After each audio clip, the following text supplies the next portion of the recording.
an IHR Sport and Leisure History seminar that's being given over Zoom, and we're delighted to be relaunching the seminar over Zoom in 2021. I have to start by saying it's wonderful to see so many people here.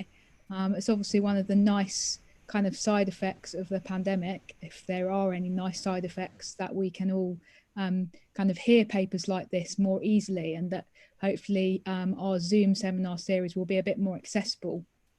So that's wonderful. I think that as you came into the room, everyone was all automatically muted. So if you could please stay muted throughout the paper, that would be great, just to avoid any background noise interference. And there will be an opportunity to ask questions at the end of the paper. So if you could just type your questions into the chat, and then we will call on you at the end once Alistair has finished speaking.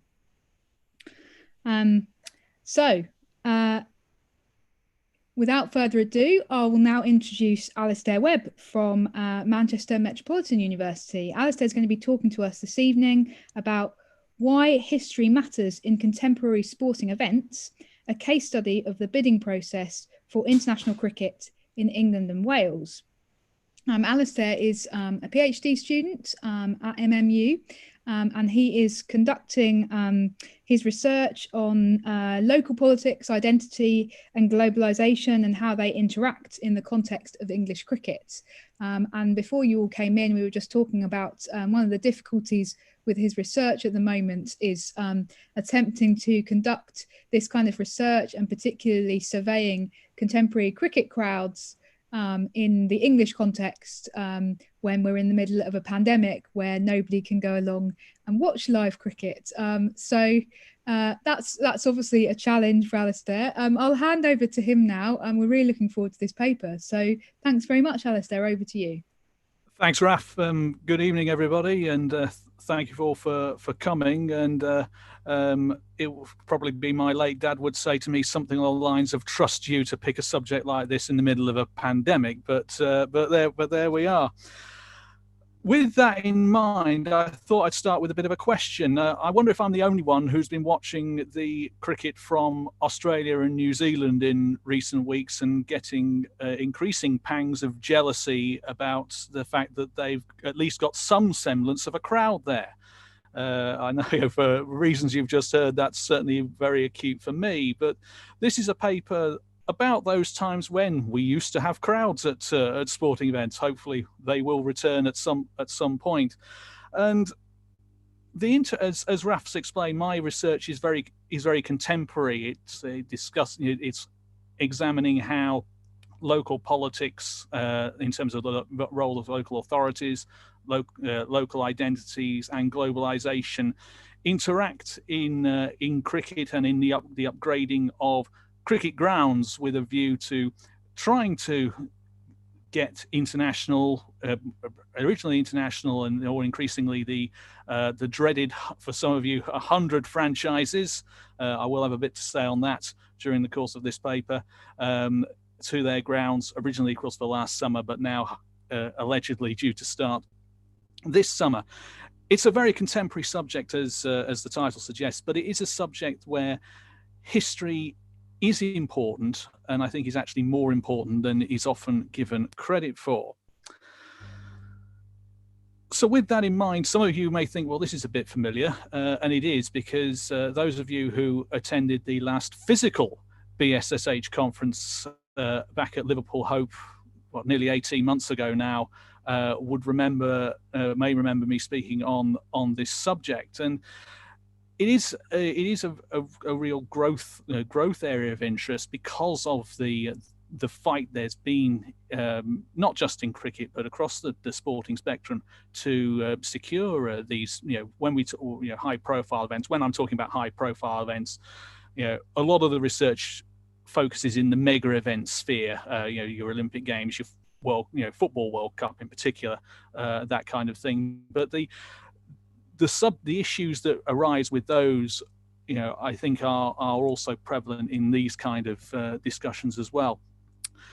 But within that, there is perhaps not the appreciation of the historical context behind these events that perhaps there might be. So as the slide suggests, there's two key points that I'm looking to make tonight. The first is that history should matter in the context of contemporary events, and particularly where these events are more likely to be repeated on a regular basis. So if you have a test match every other year, or whatever that might be.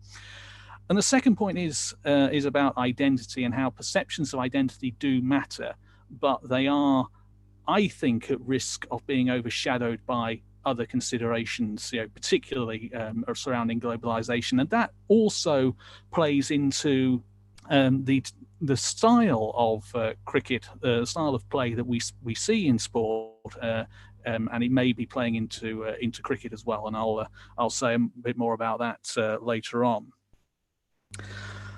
Now, since I spoke in Liverpool, the study has actually expanded a bit. I was looking at two cases, one from each of our groups here, Headingley, amongst the historic or traditional venues, if you'd like to call it that, and Sophia Gardens in Cardiff.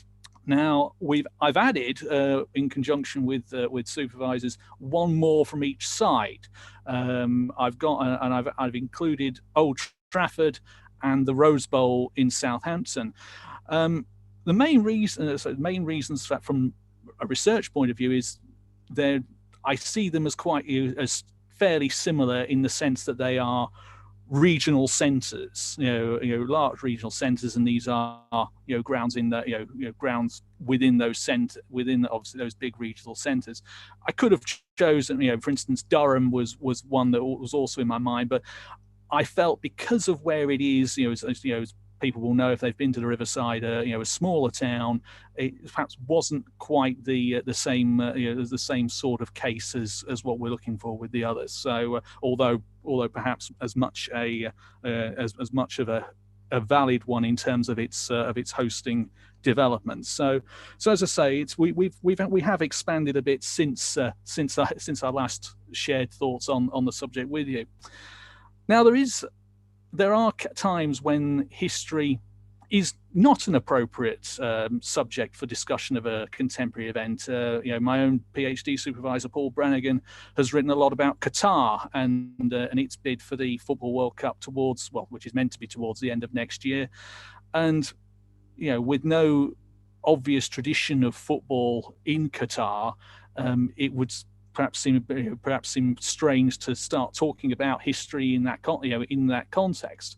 But this is an area where I think history does have important things to say about where we are at the moment and the development and what has taken place in English cricket really over the last 20 years or so, with the expansion of the international calendar, the increasing number of venues and the competition between them to stage the biggest matches, Ashes Test matches in particular, and more latterly the fight for the franchises for the 100. So it's an area where in all of the cases that I've chosen, it's an area where local authority involvement has been increasingly important in shaping the grounds as they are continuing to evolve.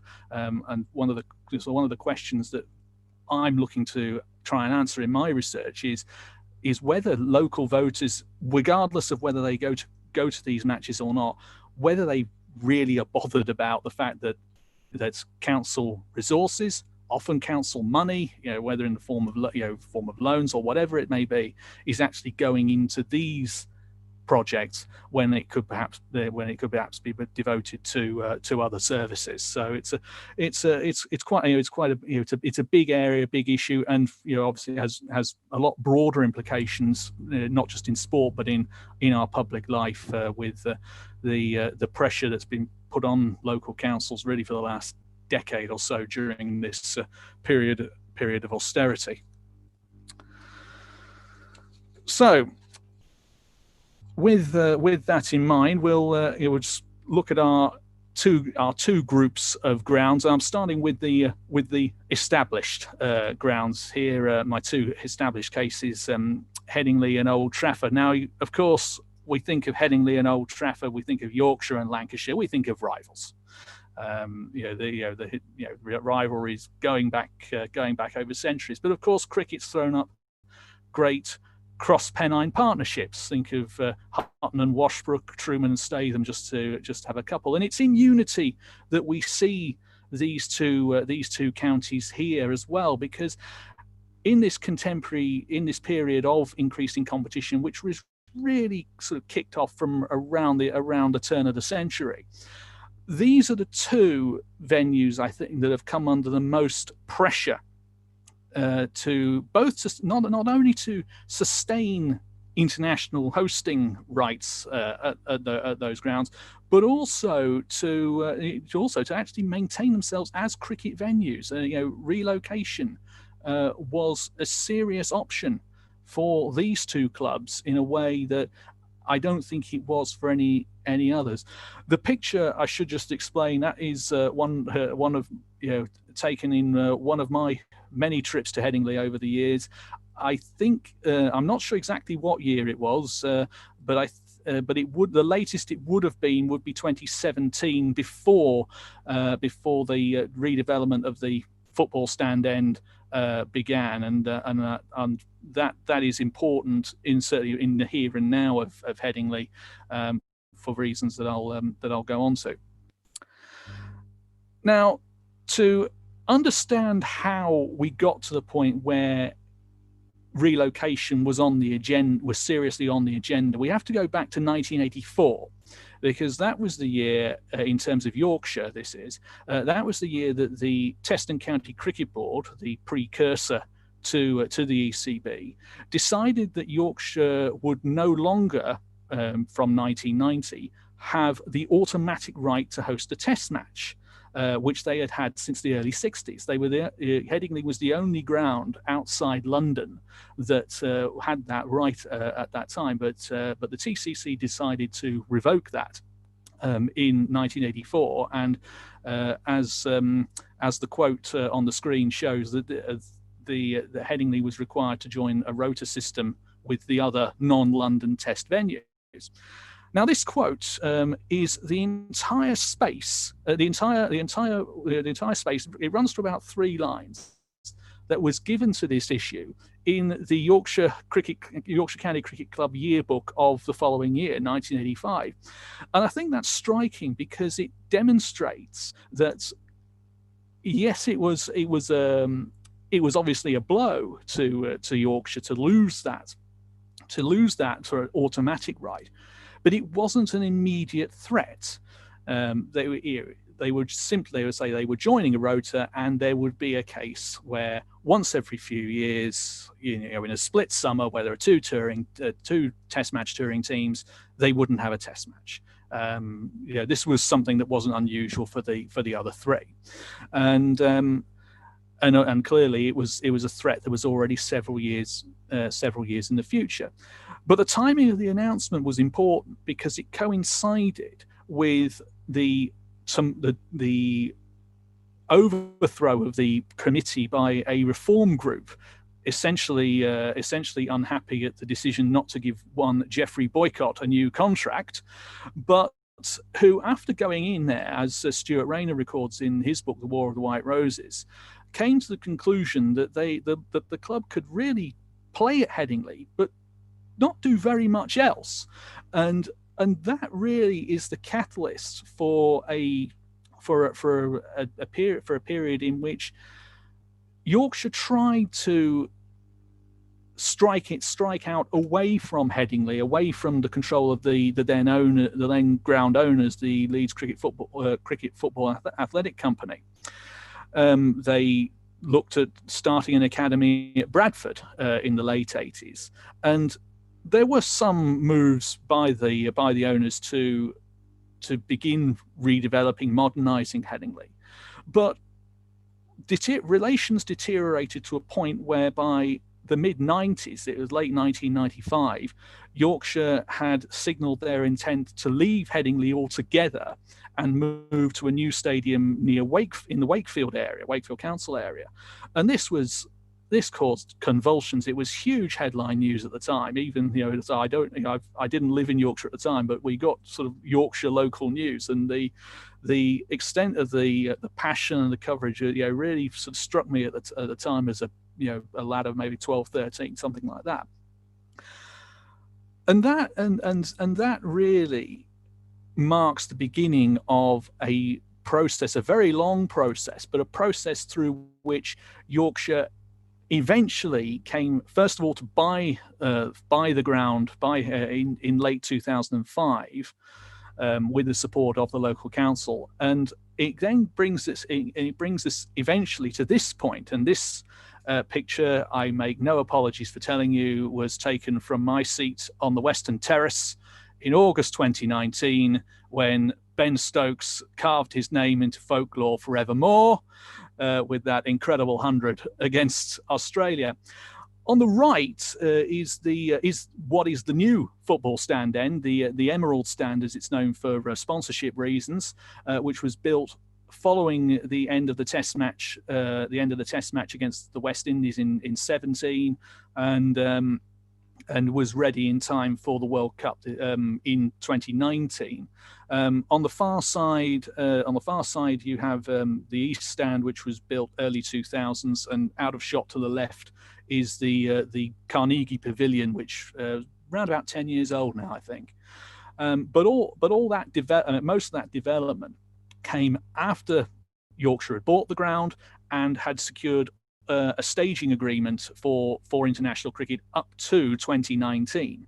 And it's quite possible that if the Emerald Stand hadn't been built, council papers record this, there was concern they would lose the World Cup matches that were scheduled there, and that might have been the last Test match to be played at Headingley, which with 120 years of Test cricket history and all that, is quite, Yorkshire without Test cricket seems doesn't seem quite right somehow. But it's the extent of the redevelopment to make it into a more modern stadium has maintained those rights for the time being, at least. Obviously, this is all pre-COVID. Now, across the Pennines, Lancastrian cricket followers had some experience of threats to their ability to watch Test cricket. They went a couple of years in the late 70s without a Test match, as David Mortimer records in his book on Test matches played at Old Trafford, and then a few years later, there were murmurings from Lords that perhaps Old Trafford shouldn't have an Ashes Test match and Lords should have two, which went down predictably amongst the powers that be at Old Trafford. But the future of the place, as certainly from my reading so far, didn't really come into question until late 2003, when a plan was mooted for the club to leave Old Trafford and move to a purpose-built stadium in East Manchester, close to what is now the Etihad Stadium, in that campus that was built initially for the Commonwealth Games of 2002. Another proposal came forward a couple of years later to build for a stadium, which I think were one of the contemporary reports I've read said it would have had a sliding roof on it just outside Wigan. So there were two sort of credible looking schemes on the table, but neither of them came off. Neither of them came off. By 2010. Lancashire was committed to remaining at Old Trafford, redeveloping Old Trafford. This picture here is from the World Cup, World Cup in 19, when England played Afghanistan there, and Owen Morgan smashed the Afghanistan bowls for 17 sixes or however many it was, an extraordinary display.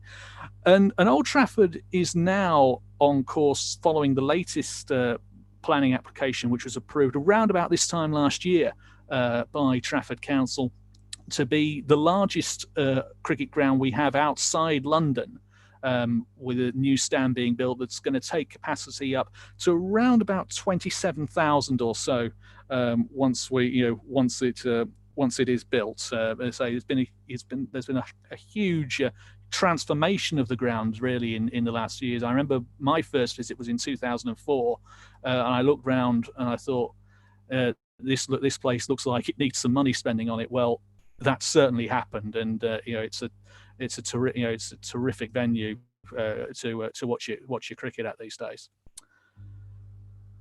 So why did it happen then? Why did Lancashire and Yorkshire both look long and hard at the possibility of moving to a new stadium, but then stay put? After all, we've been in an age in the last 30 years or so where there's been a lot of new stadium projects in this country, principally in football, of course, but not exclusively in football. So why not embrace the new, and why stay with what you know? Well, I think there's three main reasons, which are on the slide. On the point on councils, I think Leeds City Council and Trafford Council were really stung into action. That's my impression by the relocation plans. Manchester City Council were right behind the original relocation plan for Lancashire, and similarly, it was Wakefield Council were heavily involved in the proposals to take Yorkshire away from Headingley. So so there's clearly a mood within the council fraternity that having these institutions in their areas is important. The threats to hosting rights, I don't think, and we'll come on to this in a bit more detail when we talk about Hampshire and the Rose Bowl, but there's no guarantee that a new stadium would have been given internationals, particularly not a test match, very quickly, and there's probably good reasons for that in terms of making sure pitches are up to standard and that kind of thing. But I think the most crucial point is the reluctance to lose a heritage that had been built up over so long. The Headingley situation, there was a huge controversy about that move. There was the campaign group Headingley is Home sprung up very quickly to resist the relocation proposal. And on the other side of the Pennines, Jim Coombs, who was then the chief executive of Lancashire, he was only reported in contemporary coverage of the debates about whether they should leave Old Trafford as expecting that the heritage of a ground that had been their home since 1864 would win the day, even as he pleaded with them to look to the future. Well, as it's turned out, the heritage has actually been the future for these two grounds, and the redevelopments that we've seen at those venues, really, in many ways speak for themselves.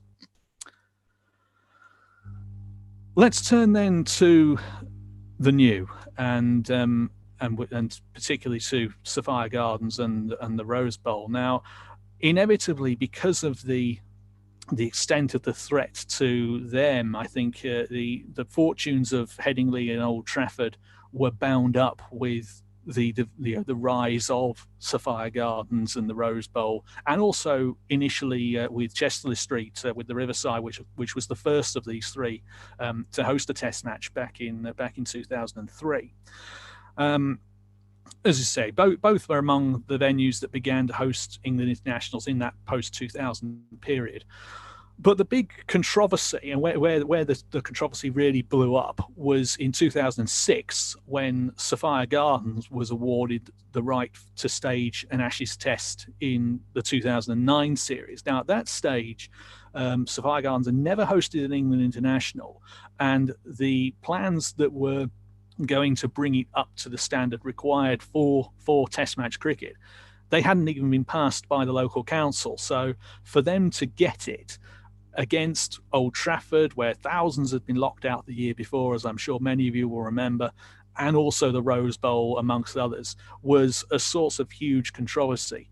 At the time, Lancashire, they claimed they'd been outbid by Glamorgan, and the Hampshire chairman, in perhaps something that in a move that perhaps may explain some of the problems that his club has had in terms of getting test rights, blamed what he called the silent W in in the England and Wales Cricket Board, because of the number of Welsh of people of Welsh heritage in senior positions within the board at the time, is perhaps influencing that decision.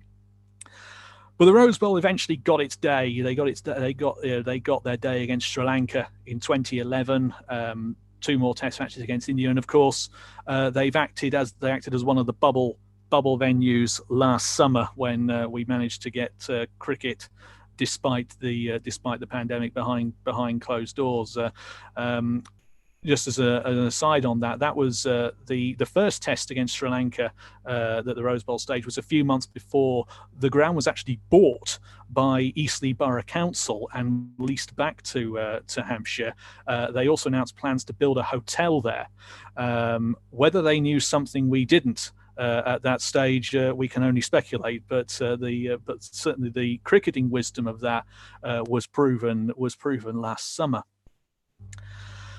So there are problems of new, problems of challenges of new, but there's also myths, and the myth here, in inverted commas, is to do with Cardiff, because Cardiff was seen when Sophia Gardens was seen when it won the right to stage the 2009 Ashes Test match as an undeserving newcomer, a club that with no. The ground wasn't up to standard. There's no tradition of international cricket there. Why on earth have they got this test match, and an Ashes test match at that, given the significance of the Ashes to English cricket over an Old Trafford, for example? Well, when you dive into the history, I don't think it's actually as clear cut as that, because Glamorgan had bid to stage the Ashes before, a full 104 years before they actually did, 1905. And they only lost out by a single vote to Trent Bridge. So that was at their previous base at Cardiff Arms Park. And it's interesting to perhaps speculate on what might have happened had they won that bid. Maybe Cardiff Arms Park would have become the kind of complex that Headingley was. Headingley has become, with international rugby and cricket stadium on the same site. It's conceivable that rugby may have moved out altogether, as was mooted in the years before cricket eventually did move away to Sophia Gardens back in the 60s. But there's certainly a few what if questions to be explored there if you've got the time or inclination. Post 1905, there was as the slide suggests, there was a test trial at the Arms Park, and the games against tourist teams were seen as unofficial Welsh test matches, and indeed as moments of Welsh sporting triumph when they won. There were two very famous victories for Glamorgan over the touring Australian sides in 1964 and 68, years when the Australians retained the Ashes against England, but they didn't beat Glamorgan. Now, it may not matter, I acknowledge it may not matter to how people feel about these events, and certainly there are issues that have befallen Glamorgan since the last of their Test matches in 2015, and in that period, that certainly cloud how it may be perceived positively. They've they spent several years, they didn't pay money back from loans they received from the council, which caused political controversy within the council. But I think the history does offer important context in terms of the Cardiff bid, which really wasn't present in any of the at the time discussion of the issue. And I think means that we should be cautious, I think, about seeing Cardiff as an undeserved newcomer rather than a place with cricketing, with more cricketing tradition. To the Rose Bowl then, and it's and I say suspicion of the new as a title because I think that goes to the heart of why the Rose Bowl had to perhaps wait longer than it might have done for a Test match. I mean, they did get internationals pretty quickly. They within 3 years of the ground opening in 2000, they did host a one-day international, and then others followed. But the ultimate dream of the Hampshire chairman, Rob Ramsgrove, has been to stage an Ashes Test match, and he hasn't had that yet, and he probably won't have that at the current rate until about 2027. But I think there are good reasons why they may not have gone there earlier. Because it was a brand new ground, brand new pitches, and practical cricketing reasons. But Bransgrove is also a man who challenges the way things are done, or the way things have been done. Hampshire got into serious financial trouble in the early 2000s before Bransgrove got involved, and his price for getting involved was really to tear up the way of running a cricket club as a members club, and make it more, as Dave Allen puts it in his book of Hampshire in the post-war years, leave members with rights more akin to a season ticket holder at a football club, rather than the kind of rights they might have been used to. So he's very much challenging the way things are done in cricket. What's that raises potential questions, or is perhaps seen to raise questions in some minds about what his motivations are. But also, he very much talks. He talks in. He's quoted in Graham Wright's book Behind the Boundary, I should say, as talking about building a ground for the future, not a ground steeped in history. And I think that I think those two issues are sort of there. They speak to a man. They speak to a man in a club that perhaps is looking at doing things in a different way, and not sort of, and perhaps not acknowledging or following the lessons of the past in the way that some might want them to. But it is a stunning ground, the Rose Bowl, and it probably deserves more Test matches than it's had, and maybe being a bubble will help make their case in the future. So that's the cases. That's my case venues out of the way. Discussed. What I'm going to move on to now is to talk about identity and globalization, and how these ideas mash up in the field of cricket. But just as a general starting point, how can events shape notions of identity? Well, one of the things that's often talked about is making people feel good about where they come from, that their city or their country or whatever it is can do this, can host this big event. But there is some analysis that suggests that actually major sporting events aren't all that good for that, and that community events can do it better. There's certainly been discussion within Cardiff Council of the importance of Glamorgan promoting community activity as part of the support the council gives it to get international matches. And I think that the feeling that the community has to get something out of this is a key issue, and becoming increasingly important as I'll go on to discuss relating to globalization. And then the second idea is the imagined community idea of Benedict Anderson, the nationalism scholar, of fans identifying with the team on the field as a representation of the nation or the county or whatever it may be. But it does help if you've got a local hero on board. John Harris, in his analysis of the Ryder Cup, the 2010 Ryder Cup at Celtic Manor, suggests it was a missed opportunity, in fact, for Wales, that event, because there wasn't a Welsh player in the European side, and that he feels that was a missed opportunity, and the positive effects of local, of promoting the local identity of the city of Newport, Celtic Manor just outside Newport, as some of you may know, was also diluted by the fact that a lot of the ceremonial events didn't take place in Newport, but were just down the road in Cardiff. So identity obviously works at all sorts of different levels.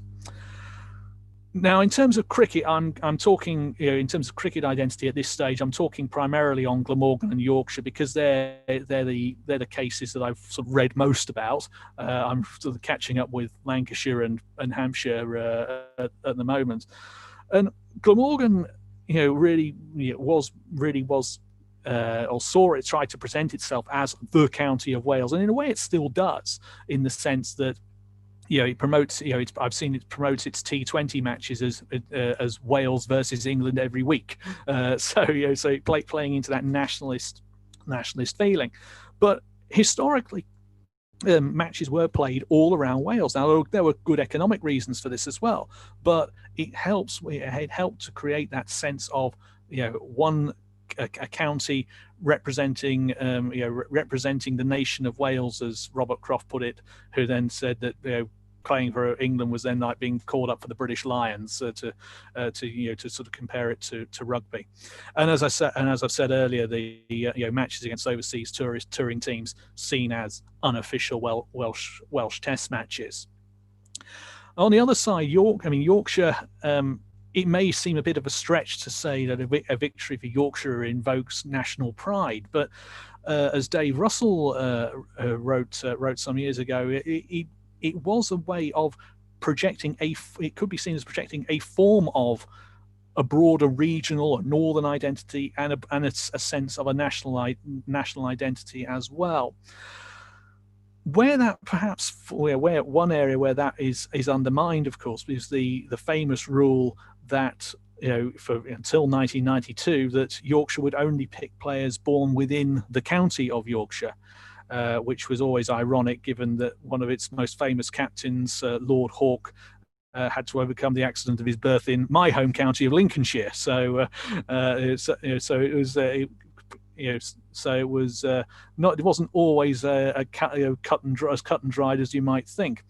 But the timing. But what is interesting there is that the move to change that rule and enable the signing of overseas players such as Tendulkar, Richie Richardson, Darren Lehman came in a time of it's in a pattern of the time of modernisation. Phil Carrick was the captain of Yorkshire, who wrote to the committee 3 years before Tendulkar played for Yorkshire, and told them, let us preserve our identity by all means, but let us also make the adjustments necessary to be, for us to compete in English cricket. Slightly paraphrasing at the end there, but he didn't. His argument was that we can preserve our identity, but without handicapping ourselves against the rest of the game, and that I think it's interesting that it came in in a time of when the process of modernising Headingley was just beginning to get going, and Yorkshire was trying to find its own identity, potentially away from Headingley. Of course, there are elements to that that perhaps that hadn't caught up as far. We only need to look at some of the discussion there's been around the claims of racism that have hit the Yorkshire club in the last few months, to suggest that modernising identity, a county identity, is perhaps it's an identity for certain, for perhaps for some groups more so than it is for others. So so there are, identities are seen in very different ways. But the county identities, the issue of county identities and county clubs creating identities, I think creates what may appear to be a paradox at the heart of the dreaded 100 project. Now, I know that for many cricket supporters, the 100 is something akin to the devil incarnate, and I tend to sympathise with that view from a spectatorial point of view. But actually, on a practical level, it may help the established county game in that by concentrating the 100 fixtures at the Test match grounds, there are going to be other venues needed, and it may be that counties who have been concentrating their games more at the headquarter venues in recent times, will become more like proper county clubs again. I'm thinking, in terms of Hampshire as an example, there were campaigns even as the Rose Bowl was establishing itself for the club to go back to Portsmouth, Basingstoke, and places like that. Glamorgan will, taking more matches around Wales. Yorkshire have been talking about taking matches back to Sheffield and Bradford, places they haven't played for many, many years. So the idea, so I think there is an opportunity for county cricket, established county cricket, to take what positive there may be from the 100, and use it to their advantage. But clearly time will tell on that. And also on the other side of the 100 argument, you have the view that it is, it's not, it is not cricket in the way that, in the way that a lot of supporters would foresee it. And this feeds into the issues of globalization around the game, and the thesis of McDonaldization. I haven't put that picture up there because I'm a great fan of McDonald's.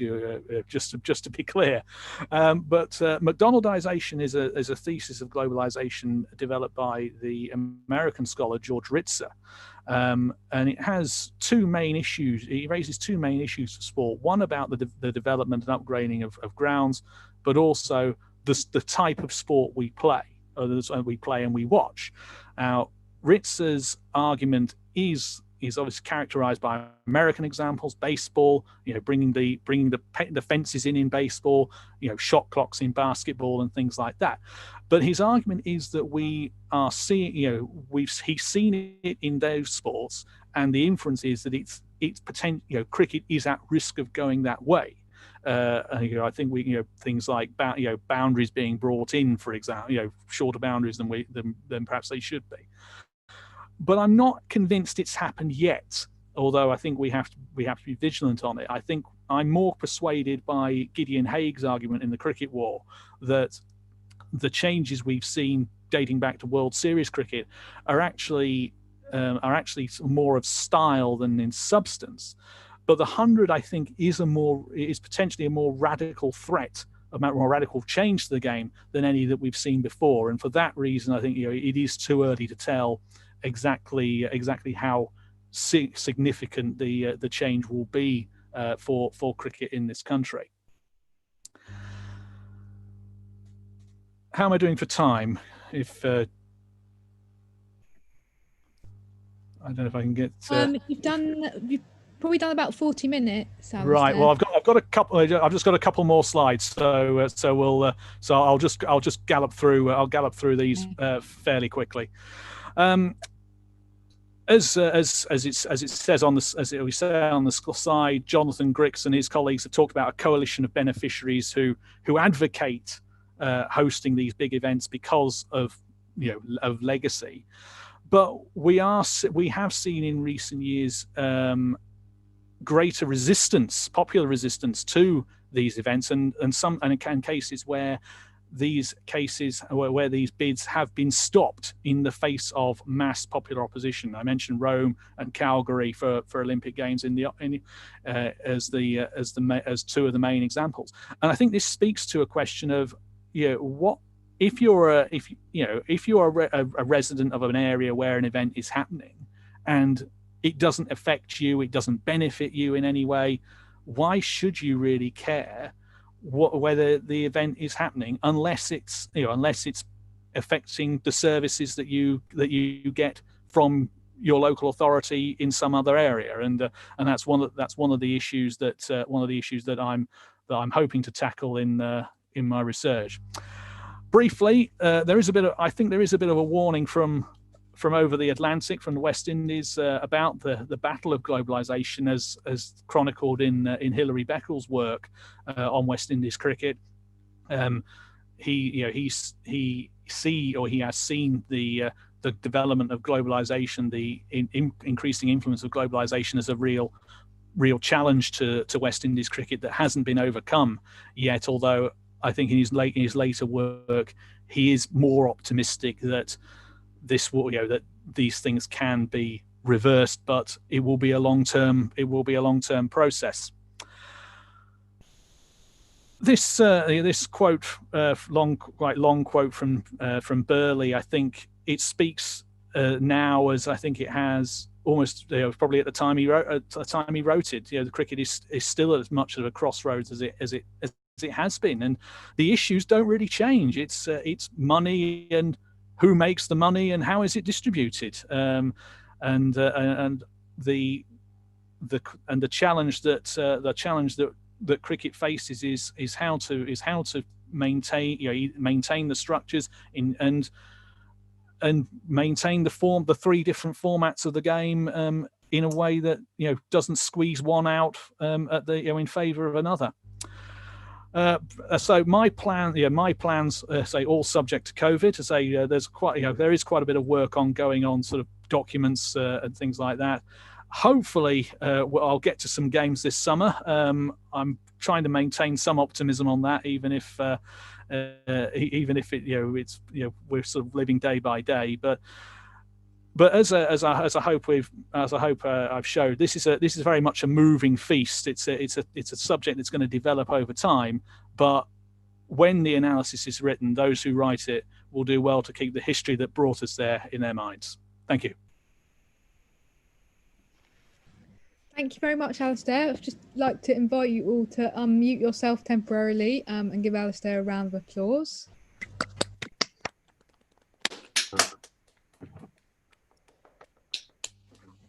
Okay, so Jeff, have we had any questions come in? Nothing so far, but if people have questions, then the floor is open. Okay.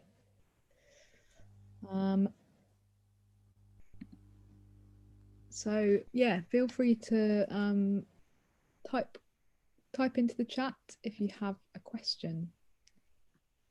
Oh, there's a question in the chat there. Ooh. From Rory Miller. Okay. Rory, do you want to unmute yourself and ask your question, or shall I read it out for you?